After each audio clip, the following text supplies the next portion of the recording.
Hello everybody. I thought I would give you a bit of an update on what is happening outside here in the plot and my crops moving forward. So I'll just spin you around and we'll have a look. So straight into the gate, and on the left here we've got one empty bed. There's another one higher up the plot as well that's empty and will probably stay empty for a little while at least anyway. More of that later. But in this first one we've got two types of leek.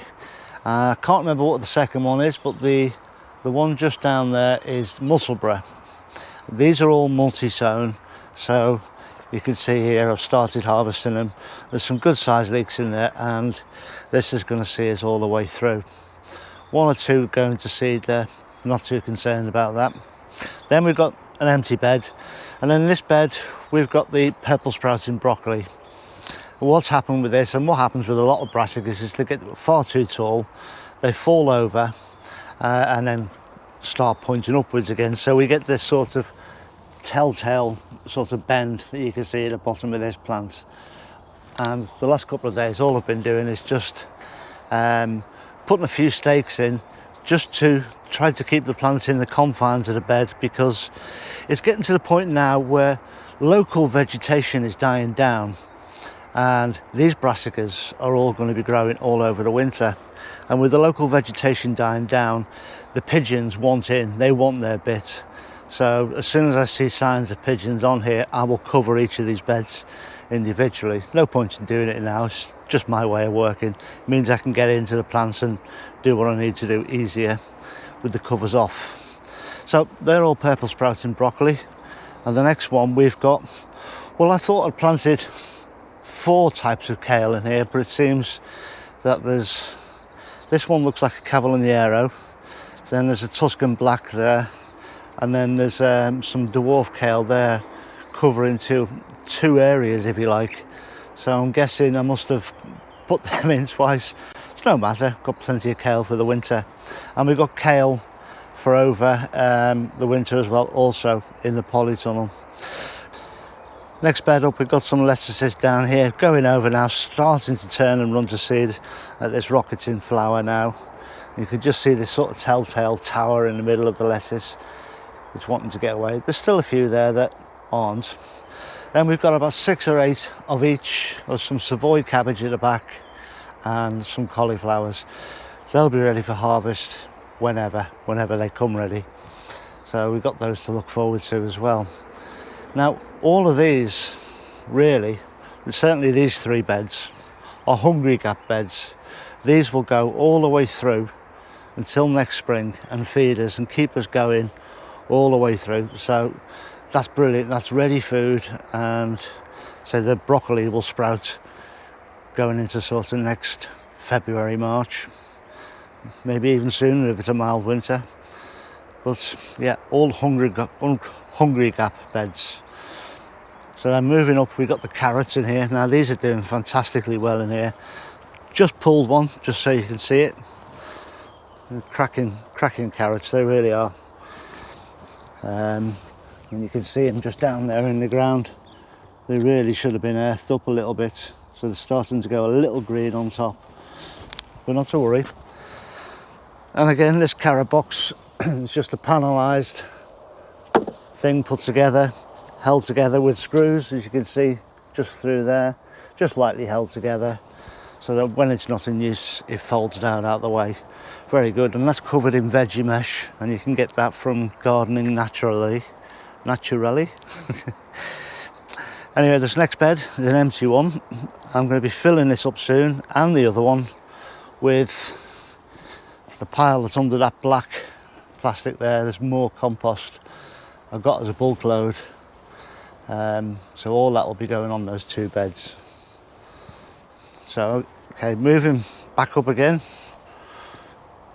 in this first bit here, this is turnip, and not really growing that well because it needs thinning out drastically really. And in here also we've got some beetroot planted in here, and then this lot here is chard, and then we've got radishes, and just pulled one of those this morning. That's one of them. It's China Rose, that one. And then on this side got more radishes down here, and these are the French breakfast, so we've got those to go at as well. And on the other side, whole bed here of Brussels sprouts coming along quite nicely. And moving down, that was the broccoli rabe with the yellow flowers on. We've had 2 or 3 harvests off that. The stems are getting a bit thick now. I think I'm going to pull that and compost it. These in here, there's about 4 rows of spring cabbage. These are now, in the next week or so, going to be lifted, a lot of them, and they'll be spread around the beds, probably over into this one, I would think. Simply because this is going to have new compost on it, be full of nitrogen, which would be fantastic for these spring cabbage. A few beetroots down the far end, but otherwise not a lot else. In this bed is where I've planted all my garlic and my elephant garlic. And over here, all this greenery here is radish seed that keeps germinating. I keep hoeing them and more keep coming. Then we've got some Asian greens here. This is tatsoi. This one is mizuna. And this one is mizuna too. So it's just a red and green. These are ready to eat now, as is the tatsoi. So these sprouts will be out by the end of the year. The bed cleaned up. So will that beetroot, that broccoli rabe, and there'll just be some spring cabbage left in here, a couple. The rest will be over here in this bed. I've got all the garlic, as I say, in this bed, and all these Asian greens will be out.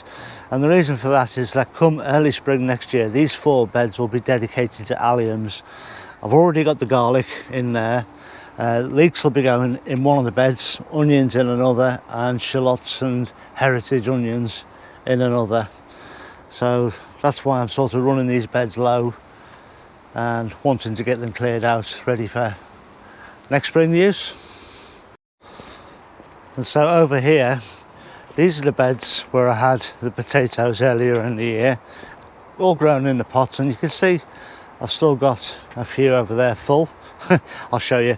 Here's the mess over here. Here's all the empty pots, and a bit of a mess to sort out, but that's for another day.